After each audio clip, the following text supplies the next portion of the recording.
I'm Jeff McCausland, founder and CEO of Diamond 6 Leadership and Strategy. Today, what I'd like to talk about briefly is a concept called triage, which is really a medical term, but I think also conceptually can be approached for any leader to attack problems that they deal with almost on a daily basis. If you go back to the history of the concept of triage, it actually underscores something else leaders are interested in for their organizations, and that is innovation. And what is innovation? Innovation is change that brings on a new level of performance, according to Peter Drucker. During the American Civil War, with massive casualties occurring, along came a Union medical officer by the name of Jonathan Letterman.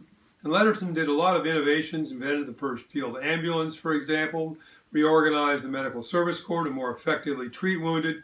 But it was the concept of triage that he created that might have been the most important.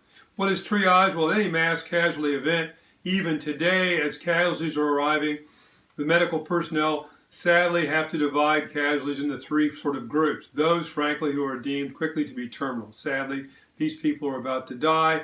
They must be comforted, but there's little hope of them recovering. Secondly, those who are wounded or injured, but not injured badly, perhaps some basic first aid will keep them okay until we can address their injuries more seriously. And finally, that group that if we attack their problem immediately, have a higher chance of survival.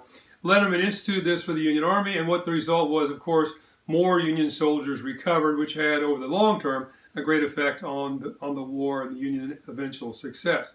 Now, how can that be applied to day-to-day problem solving? Well, as a leader sits down each day and considers the problem that he or she must confront, they might consider that as a way of looking at it. Is this a problem that actually has been overcome by events? This particular problem I've got is terminal. There's not much more I can do about this except think about consequence management. How can my organization adapt to what is now a new reality? This is now terminal in terms of solving it.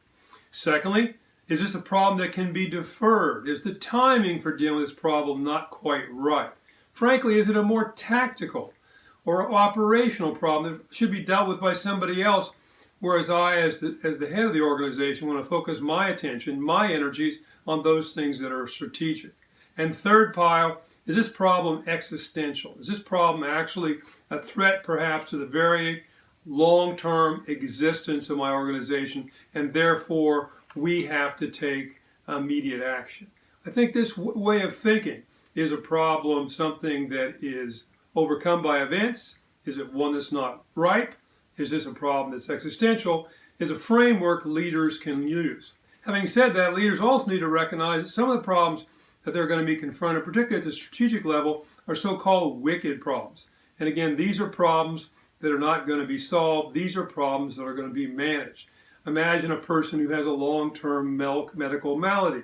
Well, we're not going to perhaps solve their particular problem, but we can make adjustments to their lifestyle, medication, or perhaps that will actually put them in a particularly good position. And this is another thing that leaders might think about in dealing with problems. But the leader who does not think through how I address problems may suffer dramatic consequences for their organization.